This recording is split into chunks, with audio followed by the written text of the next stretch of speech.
ఉద్యోగాలు లేక పడుతున్న ఇబ్బందులను ఆ పాట ద్వారా రచయిత ప్రపంచానికి చక్కగా చాటి చెప్పారు.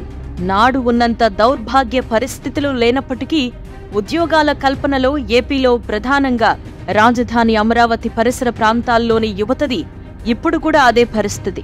ఎదుగూరి సందింటి జగన్మోహన్ రెడ్డి అను నేను అంటూ ముఖ్యమంత్రిగా ప్రమాణ స్వీకారం చేసిన రోజున ప్రకటించిన సచివాలయ ఉద్యోగాలే తప్ప ఆ తర్వాత చెప్పుకోదగ్గ ఉద్యోగ అవకాశాలు యువతకు కల్పించలేదు. Job calendar ఊసేలేదు. ఫలితంగా ఏపీ రాజధాని అమరావతికి సమీపంగా ఉన్న ఎంతో మంది యువత ఉద్యోగాల కోసం ఎదురు చూస్తున్నారు.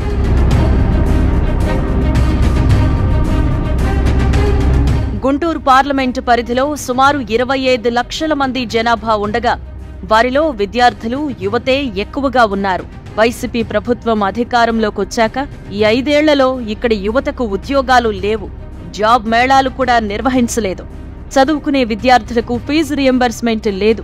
ఫీజు చెల్లించాలన్న యాజమాన్యాల ఒత్తిడితో కొందరు విద్యార్థులు కళాశాలలకే వెళ్లడం లేదు. బకాయిల కారణంగా యాజమాన్యాలు సర్టిఫికెట్లు ఇవ్వడం లేదు. ప్రభుత్వ సహకారం లేకపోవడం వల్ల డిగ్రీ, బీటెక్, బీఫార్మసీ తదితర పెద్ద చదువులు చదువుతున్న పేదల పిల్లల పరిస్థితి అగమ్యగోచరంగానే మారింది. ఎన్నికలు వస్తున్నాయనగా ఫీజు బకాయిల్లో కొంత విడుదల చేసినట్టుగా ప్రకటించినప్పటికీ ఇంకా ఖాతాల్లో జమ కాలేదంటూ కొందరు తల్లిదండ్రులు ఆందోళన వ్యక్తం చేస్తున్నారు. తెలుగుదేశం కూటమి గుంటూరు పార్లమెంట్ అభ్యర్థి డాక్టర్ పెమ్మసాని చంద్రశేఖర్ తన పరిధిలోని యువత కష్టాలపై ఫోకస్ పెట్టారు. పార్లమెంటు పరిధిలోని 7 నియోజకవర్గాల్లోనూ పెద్ద పెద్ద చదువులు చదివి ఖాళీగా ఉన్న యువతీ యువతుల డేటా సేకరిస్తున్నారు.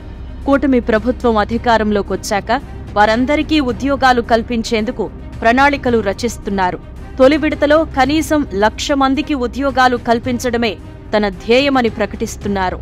అంతర్జాతీయ కంపెనీలను నెలకొల్పడం ద్వారా స్థానిక యువతకు ఉద్యోగ, ఉపాధి అవకాశాలు మెరుగుపడతాయని యోచిస్తున్నారు. కూటమి అధికారంలోకొస్తే ఒక రకంగా గుంటూరు డబుల్ ఇంజిన్ పార్లమెంట్ అవుతుంది. మంగళగిరి ఎమ్మెల్యేగా గెలిస్తే నారా లోకేష్ ఖచ్చితంగా రాష్ట్ర ప్రభుత్వంలో కీలక స్థానంలో ఉంటారు. పెమ్మసాని ఎంపీగా గెలిచినా ఆయనకు ఎన్డీఏ కూటమిలో ప్రాధాన్యం ఉంటుంది. ఫలితంగా గుంటూరు డబుల్ ఇంజిన్ పార్లమెంట్లో యువతకు ఖచ్చితంగా ఉద్యోగ, ఉపాధి అవకాశాలు మెరుగుపడతాయి. అందుకు ఇదే నా హామీ అంటున్నారు డాక్టర్ పెమ్మసాని చంద్రశేఖర్. 1,00,000 ఉద్యోగాలు కల్పించడం తథ్యమంటున్నారు.